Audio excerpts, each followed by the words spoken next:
She sat quietly across the table, eyes curious but hesitant. Her voice was soft, almost unsure as she asked, "Who is Allah?" It wasn't the start of a debate. It wasn't the beginning of an argument. It was something deeper. A question that came from the heart of someone who had spent years hearing about Islam from the outside, but never truly understanding it. She wasn't trying to challenge, she was trying to understand. And behind her question was a silent cry for meaning, for something greater than the world had offered her so far. He paused, not to search for the right words, but to honor the moment. He saw the sincerity in her eyes, and he knew this answer couldn't come from a script. It had to come from the heart. So he began, not with doctrine, but with simplicity. Allah, he said, is the Arabic word for God. Not just any God, the one true God, the same God that Abraham, Moses, and Jesus worshiped. The one who created everything, who sees everything, who hears every whisper in our hearts. She nodded slowly, surprised. She had always thought Allah was some foreign or different deity, but now she was hearing that Muslims believe in the same God she grew up praying to. "But why do you call him Allah?" she asked. The answer made her pause, because Allah has no plural and no gender. It's a name that cannot be changed, limited, or misunderstood. It means the one who is completely unique, completely perfect, completely beyond this world. A God who needs nothing but gives everything. Tears welled up in her eyes as he continued. Before Muslims begin anything, we say, Bismillah ar-Rahman ar-Rahimin.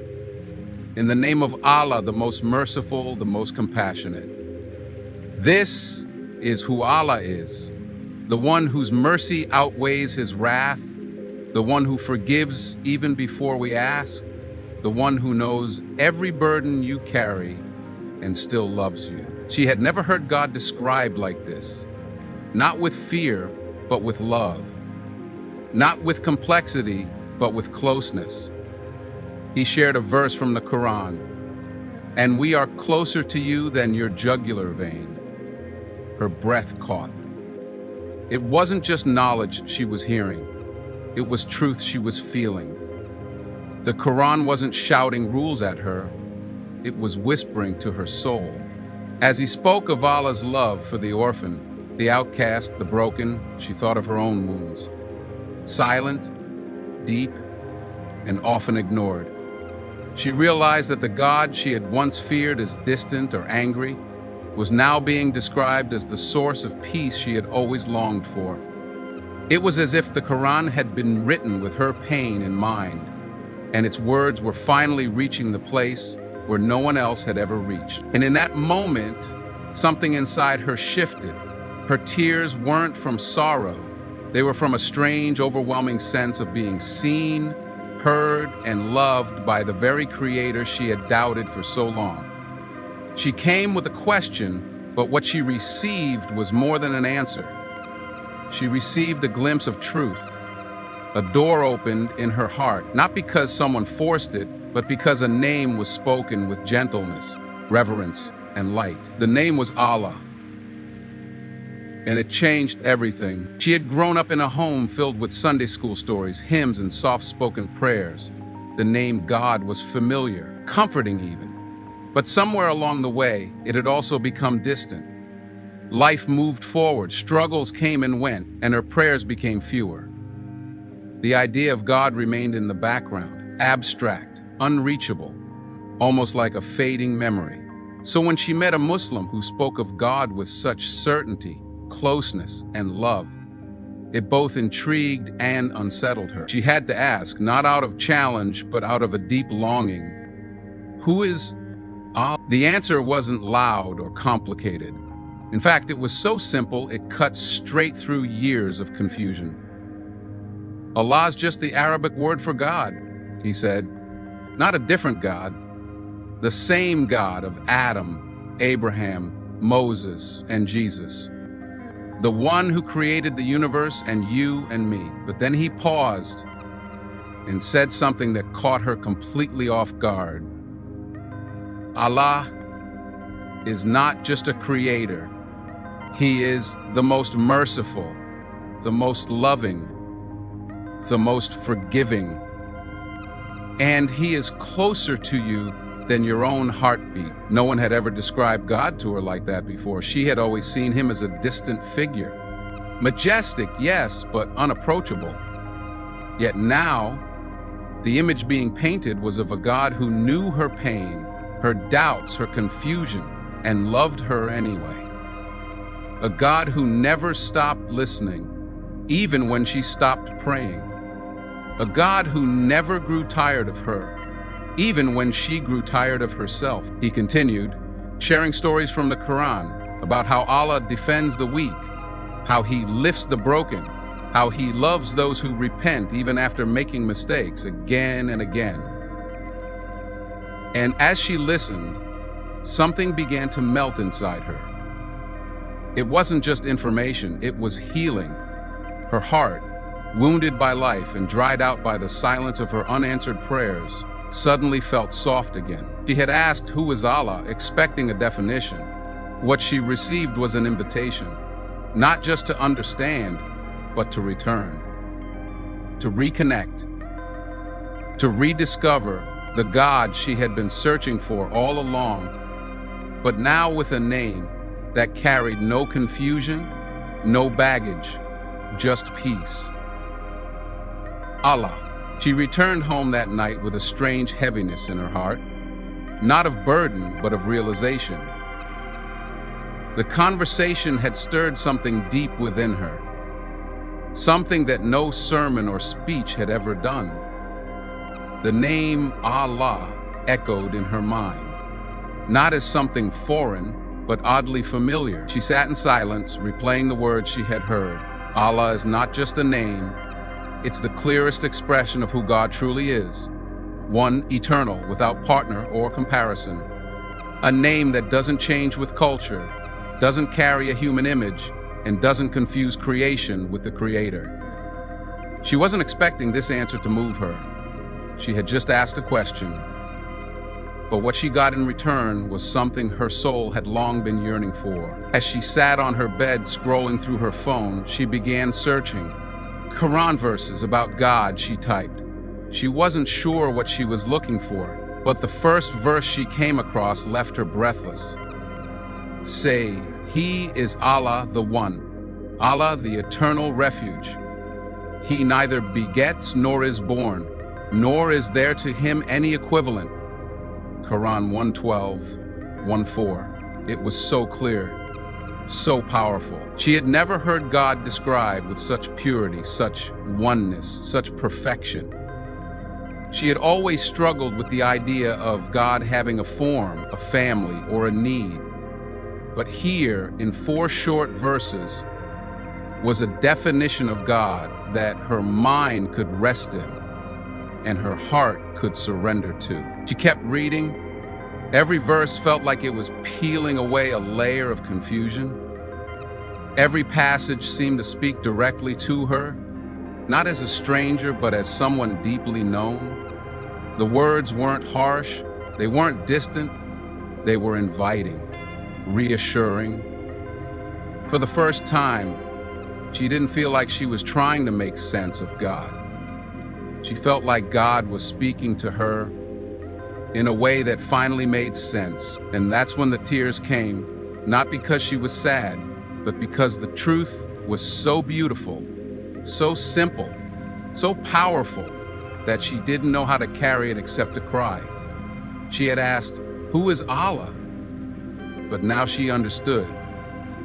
He is the one her soul was always searching for. The next morning, she found herself standing in front of her mirror, but something had shifted inside.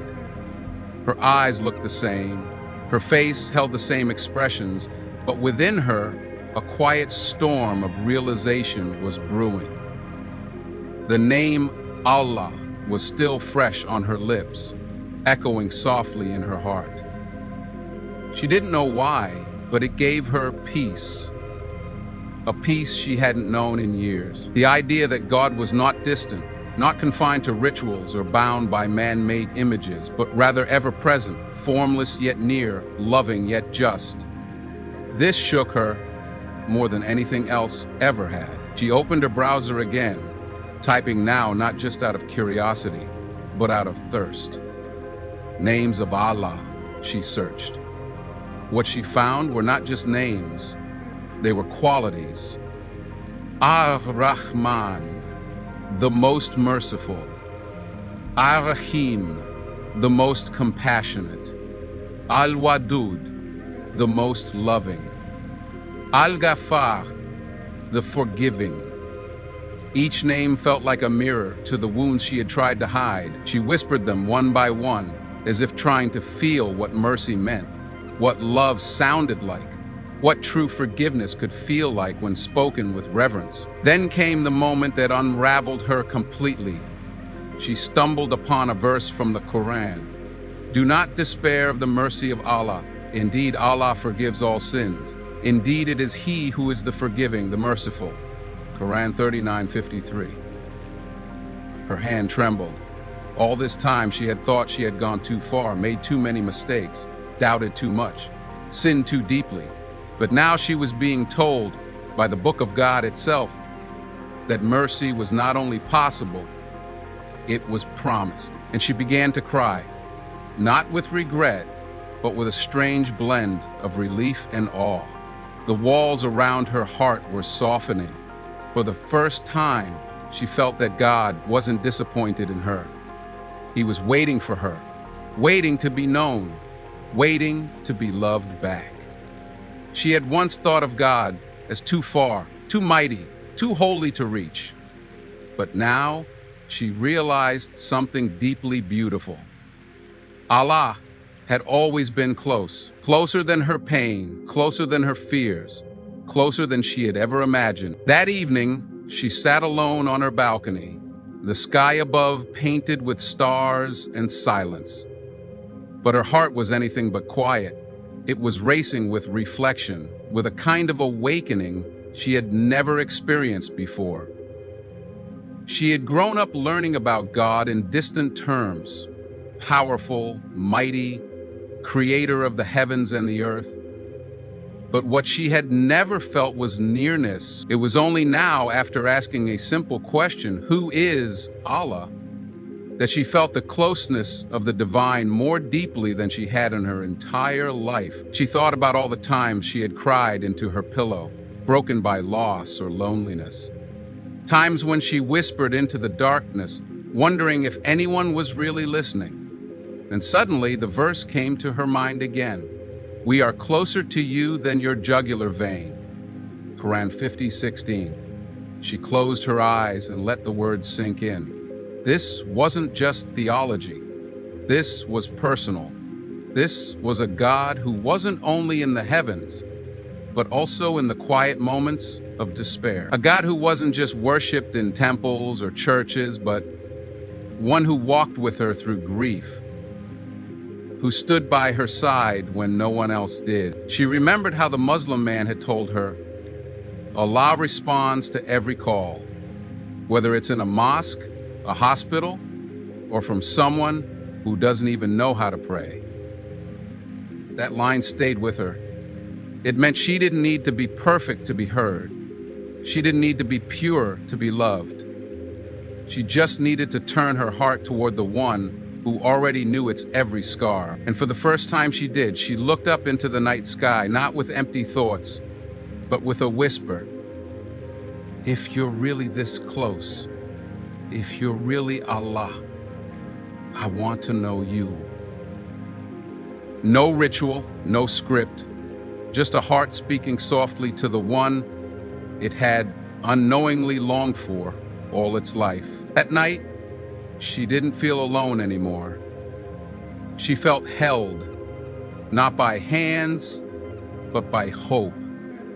And in that moment she knew this was the beginning of a journey not just of faith, but of coming home. Days turned into weeks, but the feeling didn't fade. In fact, it only deepened.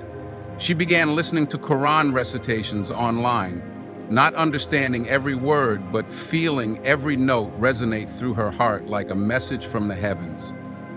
It wasn't just the sound, it was the presence, the peace that settled over her every time she heard the name Allah, mentioned with love, with reverence, with surrender. The confusion she once carried about religion, God, and life's purpose slowly began to dissolve. It wasn't replaced by blind faith, it was replaced by clarity, by a calm certainty she couldn't explain, only feel. One night, she watched a video where a convert to Islam said, "I didn't become Muslim to change religions. I became Muslim because my soul recognized the truth." That sentence pierced her. That was exactly how she felt. She wasn't switching paths for the sake of tradition or rebellion. She wasn't running from her past. She was simply running towards something her soul had always known but never had the words for. Until now. Her thoughts turned again to the question that had started it all. Who is Allah? The answer had unfolded slowly, like the rising of dawn. She had learned that Allah was not a distant concept, not a cold judge, not an idea trapped in theology. He was the one constant in a world of noise, the one who forgives endlessly, guides gently, and loves deeply, the one who asks nothing from us but sincerity, humility, and trust. She started writing down the names of Allah in a journal. Each name became a reflection, a lesson, a moment of healing. She found herself talking to Allah in quiet moments, in the car, in the kitchen, while walking down the street. These weren't formal prayers. These were conversations from the heart, honest, raw, and beautiful. She realized she didn't need to understand everything at once. She just needed to keep taking steps toward Him, and every step, no matter how small, was met with mercy. She had once asked, "Who is Allah?" Now she whispered, "Ya Allah," with love, with longing, and with the kind of peace she had spent her whole life searching for. It was early morning when she found herself standing in front of a masjid, unsure of why her feet had brought her there. She didn't know anyone inside. She didn't even know how to pray like Muslims do. But something in her heart had shifted so deeply that just being near a place where people spoke to Allah felt like enough. She stood there, quietly, watching people enter with calm faces and a sense of purpose. There was no chaos, no loud declarations, just peace. And for the first time, she didn't feel like a stranger. She felt like someone returning to something she had forgotten, but had always been a part of. A woman noticed her and gently approached, offering a warm smile. They talked briefly, and the woman said, "You don't have to know everything to speak to Allah.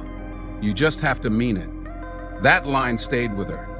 She had always thought there was a barrier between her and God, that she had to be worthy, pure, or part of a specific religion. But now, she was beginning to understand that Allah had never put a wall between them. It was the world that did that, and she was finally breaking through it. And so she did. Quietly, tearfully, she raised her hands for the first time and said, "Allah, I don't know how to do this, but I want to know you." That was all. But in that moment, she knew something powerful had begun. Not just a change in belief, but a transformation of her soul. She wasn't just learning about Allah anymore. She was starting to love Him. To those watching, wondering, doubting, know this. Sometimes all it takes is one question, one verse, one moment of honesty with your heart. Don't be afraid to ask, to seek, to feel, because the one you're looking for has already been waiting. Thank you for being part of this journey. May your heart always be guided by truth, softened by mercy, and strengthened by faith. If this touched you, share it forward. You never know whose soul is waiting to hear the same whisper of love and light that changed hers.